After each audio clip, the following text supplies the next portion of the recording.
Magandang araw mga kababayan, ang inyong Tactical Operation Wing West sa pangunguna ng Office of the Directorate for Civil Military Operations ay nakapagsagawa ng 44 na aktibidad para sa buwan ng Agosto.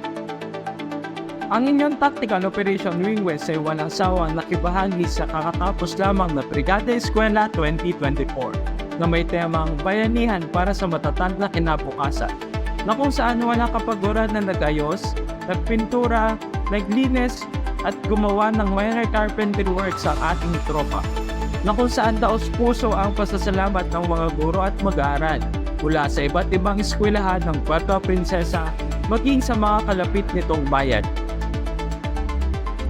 Naging kabahagi ang ating wings isinagawang tree planting activity ng Rio Tuba Nickel Mining Corporation na ginanap sa Barangay Rio Tuba, Bataraza, Palawan noong ika-18 ng Agosto.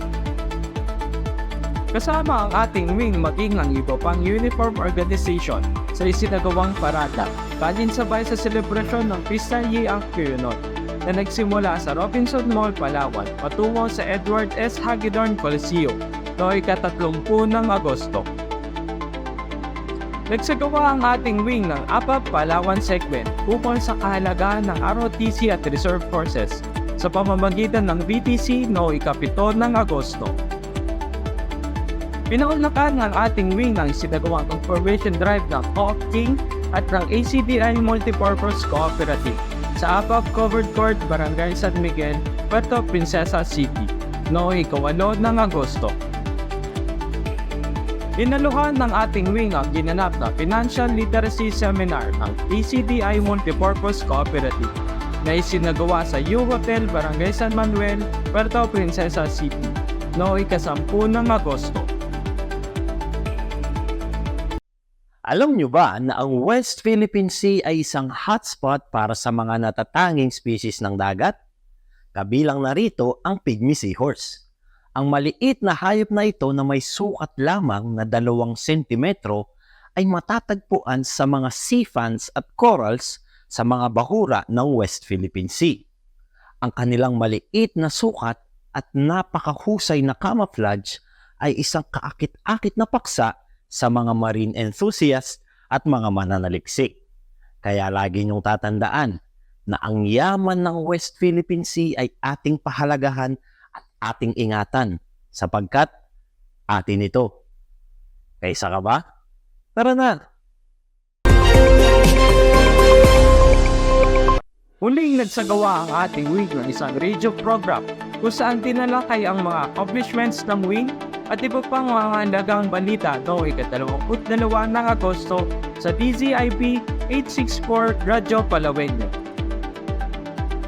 Pinaunlakan ng ating wing at ng Air Sentinel Band ang Fiesta Celebration ng Barangay Tagumpay noong ika-28 ng Agosto at selebrasyon na kaarawan ni Miss Gemma de la Cruz na ginanap sa La Corbel Resort, Barangay Pinduyan noong ika-24 ng Agosto.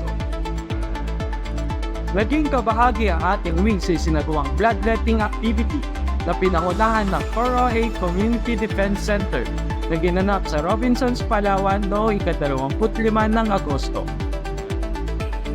Kaakibat ng SM City Puerto Princesa ang ating wing at ang iba pang sangay ng sandatahang lakas ng Pilipinas sa kanilang isinagawang static display para sa selebrasyon ng National Heroes Day noong ika-26 ng Agosto. Isinagawa ng ating wing na isang field showing at distribution of leaflets patungkol sa ICLIP at Preventing and Countering Radicalization and Violent Extremism, kalinsabay sa Campus Peace and Development Forum sa Plaridel National High School, Aburlan, Palawan, noong ika-30 ng Agosto. Muli, ako si Erman Landicho, nagbabalita mula sa tahanan ng Tactical Operation Wing West.